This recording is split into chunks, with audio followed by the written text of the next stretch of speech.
ముఖ్యమంత్రి పవన్ కళ్యాణ్ గారు వీళ్ళందరూ కాగితాలు వచ్చి వీళ్ళందరికీ పక్కన పడేసి ఎవరో తెలంగాణలో 9 సెంట్లు కొన్నాను నేను ఇక్కడని ఆయన కోర్టు నుంచి ఆర్డర్ తెచ్చుకుంటే ఆయన సర్వే చేస్తున్నారు ఇవాళ.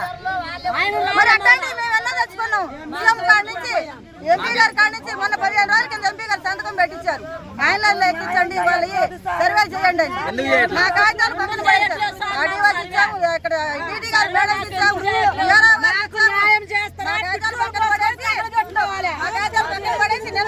సర్వే చేయడానికి వచ్చారు. అది మాకే సర్వే జరిగినప్పుడు మాకు రాలేదు, మాకు సర్వే రిపోర్ట్ ఇవ్వలేదు. మాకు సర్వే రిపోర్ట్ ఇవ్వాలి, వాళ్ళకి తర్వాతే జరగాలి అని అడ్డుకుంటాను. మమ్మల్ని అడ్డుకొని ఇవ్వట్లేదు, మా మీద హలో ఇక్కడే ఉన్నామండి మేము రికార్డ్ సార్.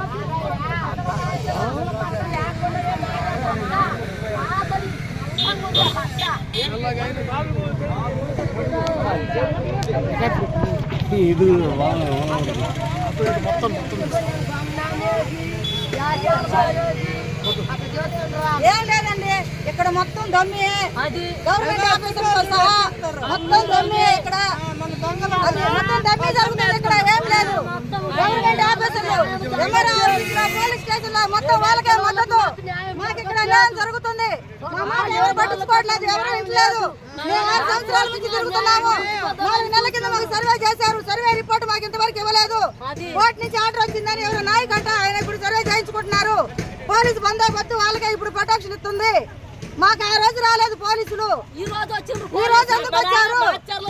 ఇది వాళ్ళదే, మీకు అన్యాయం జరుగుతుంది, మమ్మల్ని లాలెత్తున్నారు. ఇది జరిగేది మాకు అన్యాయం జరుగుతుంది, మాకు ఏ ప్రభుత్వం పట్టించుకోవట్లేదు. లోకేష్ కాడికి వెళ్ళాము, అనితప్పుడు మేడం కాడికి వెళ్ళాము, మరి పవన్ కళ్యాణ్ సార్ కాడికి వెళ్ళాము, అందరి కాడికి వెళ్ళాము, అందరికి అర్జీలు ఎంఆర్ఎఫ్ వచ్చినాయి.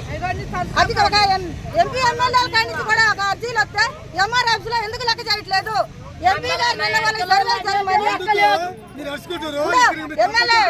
ఎంపీ గారు సర్వే